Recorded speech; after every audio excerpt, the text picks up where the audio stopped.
장관님, 제가 원론적인 답변을 듣자고 하는 거 아닙니다. 모르시면 모른다고 이야기하고 답변하세요. 말씀해 주십시오. 모르실 수 있습니다. 네. 포스코에 줄 서지 않고 그나마도 가격 낮은 중국산 소재로 버티고 있는 중소기업들에 대해서 이야기를 하는 겁니다.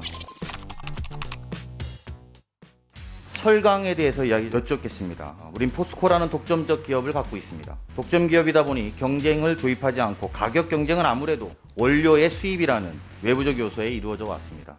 또 그런 덕분에 지난 기간에 우리가 산업 발전에 큰 기여도 한 게 사실입니다.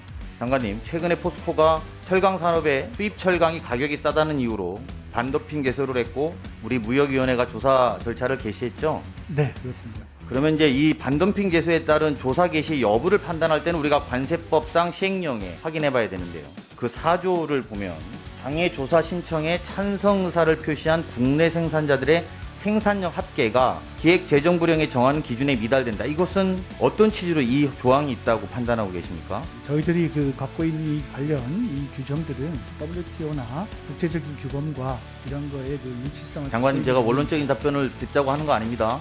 모르시면 모른다고 이야기하고 답변하세요. 말씀해 주십시오. 모르실 수 있습니다. 네. 이 조항은 왜 있냐면요, 특정 기업의 피해를 보호하고자 있는 게 아니라 우리나라 산업 전체에 피해가 있다면 반도핑 제소해도 된다, 이런 겁니다. 그런데 독점 기업이 하나 있는 겁니다. 독점 기업의 생산량이 50%가 넘어요. 그럼 그 기업이 제소하면 반도핑 제소가 돼야 되느냐, 이걸 묻는 겁니다. 제가 말씀드린 것처럼 그거에 대해서 일반적으로 WTO에서도 독점 산업에 대해서 반덤핑 제소를 할 수 있도록 되어 있고요. 아니, 저희들 그렇게 규정도 말씀하시면 당연히 안 돼요. 그렇게 잠깐만요. 되어 있다라는 장관 거 재질의 말씀을 시간입니다. 제가 나중에 말씀드리게 들을게요. 산자부에서 이런 고민이 있어요. 장관님이 모르시는 모양인데 WTO 이야기하지 마시고요. 산자부도 이 고민이 있어서 용역까지 줬습니다. 국내 산업이 독점 기업일 경우 반덤핑 산업 피해 조사라는 제목의 용역을 했어요. 왜 했어요? WTO 있는데. 그 말씀대로라면. 즉 포스코를 뒀더니 포스코가 독점 기구 50% 이상이라서 반덤핑 제소를 했는데, 문제는 뭐냐? 다른 그런 수입 원자재를 가지고 와서 하는 많은 산업은 피해가 크다 이겁니다. 왜? 포스코에서 비싼 원료를 사야 되니까. 우리 산자부도 이 고민을 안 하고 있는 게 아니에요. 고민을 해서 이런 용역도 줬어요. WTO가 아니라.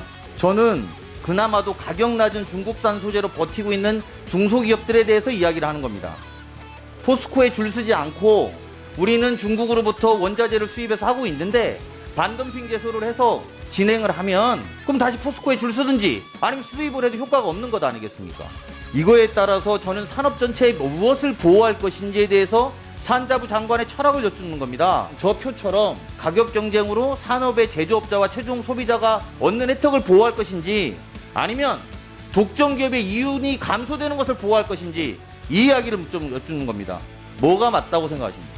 당연히 우리나라의 산업 발전과 우리 이를 통한 국민적 후생 증가를 목적으로 좋습니다. 무역위원회에서도 이거 충분히 참고하셨으면 좋겠습니다.